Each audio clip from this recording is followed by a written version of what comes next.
दोस्तों, welcome to my YouTube channel. दोस्तों, आज हम आप सभी को बताएंगे कि पीएम किसान पर आप रजिस्ट्रेशन कैसे कर सकें ताकि किसान सम्मान निधि आपके खाते में आने लगे। आपको साइबर कैफ़े जाने की कोई ज़रूरत नहीं है। आप घर बैठे ही अपने मोबाइल से ऑनलाइन फॉर्म भर सकते हैं। पीएम किसान के रजिस्ट्रेशन के लिए आपको सबसे पहले हम बताएंगे कि ऑनलाइन गूगल पे जाकर आप पीएम किसान को सर्च करेंगे। पीएम किसान सर्च करेंगे तो इस तरीके से एक लिंक ओपन होगा।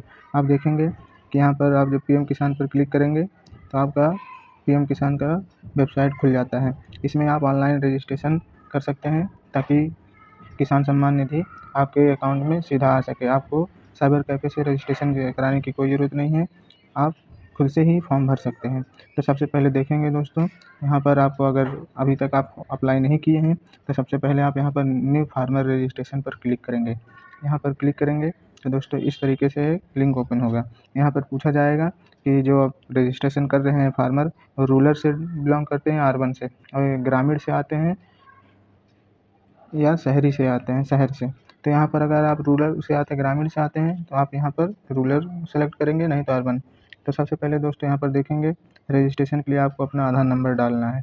जो भी आपका अपना आधार नंबर है आप उसको डालेंगे और अपना आप मोबाइल नंबर डालेंगे। उसके बाद दोस्तों यहाँ पर आप अपना स्टेट सेलेक्ट करेंगे कि आप किस स्टेट से बिलोंग करते हैं। उसके बाद दोस्तों यहाँ पर कैप्चा कोड डालकर गेट ओटीपी पर क्लिक करेंगे तो आपका एक ओटीपी आएगा। इस तरीके से देखेंगे दोस्तों, जब आप ओटीपी के लिए सेंड करेंगे तो आपके मोबाइल नंबर पर एक ओटीपी आएगा।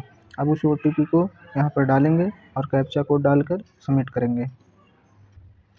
मोबाइल ओटीपी सबमिट करने के बाद दोस्तों अब नेक्स्ट स्टेप में आपके आधार पर एक ओटीपी गया है।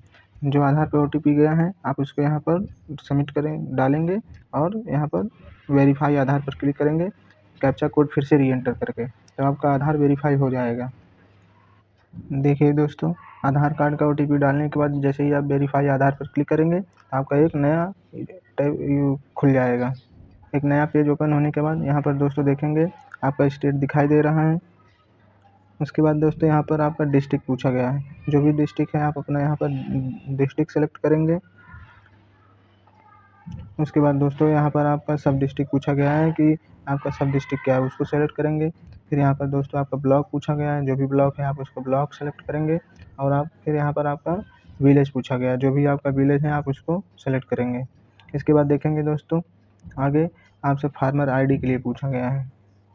फार्मर टाइप क्या है आपका, स्मॉल है कि अदर है। अगर आपका दोस्तों जो ज़मीन है वो 1 से 2 हेक्टेयर है तो आप स्मॉल कैटेगरी के फार्मर में आते हैं। अगर या 2 हेक्टेयर से आपका ज़्यादा जो खेत हैं तो आप अदर में सेलेक्ट करेंगे।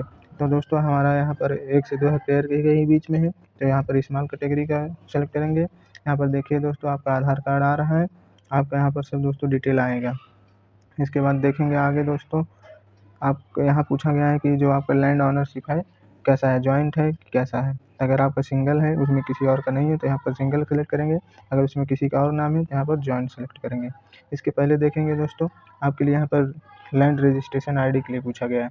ये लैंड रजिस्ट्रेशन आईडी दोस्तों आपके जो खतौनी निकालेंगे उस पर दिया रहता है। हम आपको यहाँ पर दिखा देते हैं। यहाँ पर देखेंगे दोस्तों खतौनी है, इसमें इस तरीके से यहाँ पर दिया गया है। ये जो लाल कलर का दिख रहा है यहाँ पर 180227 इस तरीके का ये रजिस्ट्रेशन आईडी होता है, आपको यही यहाँ पर डालना।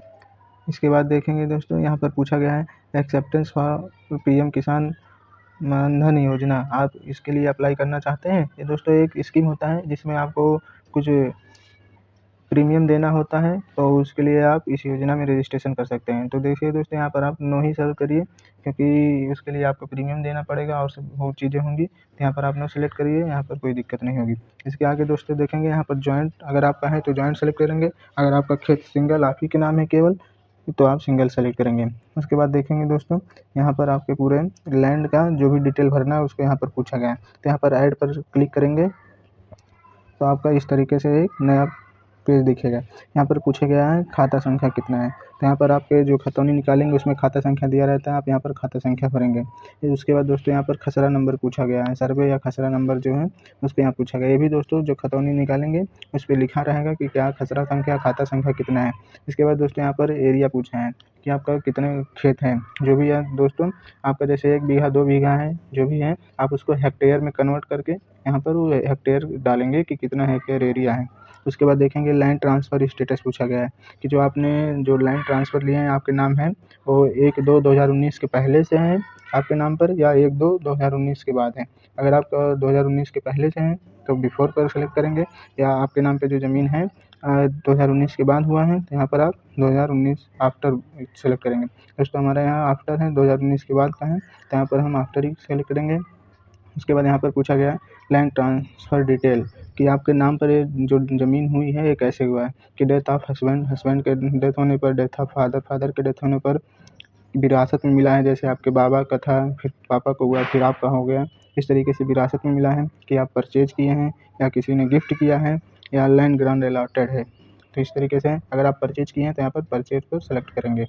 उसके बाद देखिए दोस्तों यहाँ पर पूछा गया है लैंड डेट विजिटिंग कि आपका जो डेट है आपके नाम पर कब हुआ है। तो आप देखेंगे दोस्तों जो खतौनी निकालेंगे उसमें नीचे देखेंगे डेट दिया होगा कि आपके नाम पर इस डेट से इसको किया जा रहा है, तो यहाँ पर आप इसको डेट डालेंगे। इसके बाद देखेंगे दोस्तों पट्टा और नंबर RFA, तो दोस्तों इस पर नो ही सेलेक्ट करेंगे। ये दूसरी चीज़ है, यहाँ पर आप यस करने की कोई ज़रूरत नहीं है। इसके बाद दोस्तों इसको पूरा ऐड करेंगे, तो ऐड में देखेंगे दोस्तों आपका यहाँ पर पूरा डिटेल ऐड हो जाएगा। इस तरीके से देखेंगे दोस्तों यहाँ पर ऊपर ऐड हो गया है। तो अगर आप इसमें कोई गलती हो गई तो यहाँ पर डिलीट करके आप इसको दूसरा यहाँ पर डिटेल भर सकते हैं। अगर आपके पास एक खेत के अब एक खेत का हो गया, अगर आपके 2-4 जगह खेत हैं तो और भी आपके नाम पर है तो यहाँ पर और उसका खसरा संख्या, खाता संख्या, एरिया डालकर यहाँ पर पूरा डिटेल डालकर ऐड कर सकेंगे। अगर आपको और 2-3 हैं तो इसी तरीके से आप ऐड करके जाएँगे, उनका खतरा संख्या, खाता संख्या डालते हुए ऐड करते जाएँगे, जितनी भी आपके नाम पर जितनी ज़मीनें होंगी। उसके बाद देखेंगे जैसे यहाँ पर अपलोड सपोर्टिंग डॉक्यूमेंट पूछा गया है। दोस्तों यहाँ पर आप अपना अपलोड करेंगे डॉक्यूमेंट, आपको यहाँ पर दोस्तों खतौनी अपलोड करनी है। यहाँ पर देखेंगे दोस्तों एक चीज़ गलती करने से बचेंगे कि ऑनलाइन आप डायरेक्ट निकाल कर खतौनी नहीं अपलोड करेंगे, क्योंकि ये बाद में आपको रिजेक्ट कर देते हैं, क्योंकि यहाँ पर दिखा दे रहे हैं। यहाँ पर देखिए दोस्तों जब आप ऑनलाइन खतौनी निकालेंगे तो यहाँ पर अप्रमाणित प्रति दिख रहा है, इसी वजह से आपका फॉर्म रिजेक्ट हो जाता है। तो दोस्तों आप कचहरी से जाकर अपना ऑफ़लाइन ही जाकर अपना खतौनी निकलवा लेंगे, तो वहाँ पर उसको प्रमाणित करके देते हैं, तो ही आपको PDF बनाकर अपलोड करना है। जितने भी आपके खेत नाम पे है तो उसको PDF बनाएँगे। देखेंगे दोस्तों यहाँ पर 200 KB से ज़्यादा PDF नहीं होना चाहिए। तो दोस्तों यहाँ पर आप अपना PDF डाउनलोड करेंगे खतौनी और निकलवा के कचहरी से, उसके बाद यहाँ पर सेव करेंगे तो आपका रजिस्ट्रेशन हो जाएगा। आपका एक रजिस्ट्रेशन नंबर मिलेगा, तो उसपे देखेंगे तो स्टेटस दिखाएगा कि आपका कहाँ तक पहुँचा है, किस प्रोसेस में है। तो धन्यवाद दोस्तों, आपका इस तरीके से आप अपना रजिस्ट्रेशन कर सकते हैं और बने रहें हमारे यूट्यूब चैनल पे नई जानकारी आपको इसके साथ शेयर करने के लिए। देखें दोस्तों, चैनल को शेयर, सब्सक्राइब करना ना भूलें। धन्यवाद।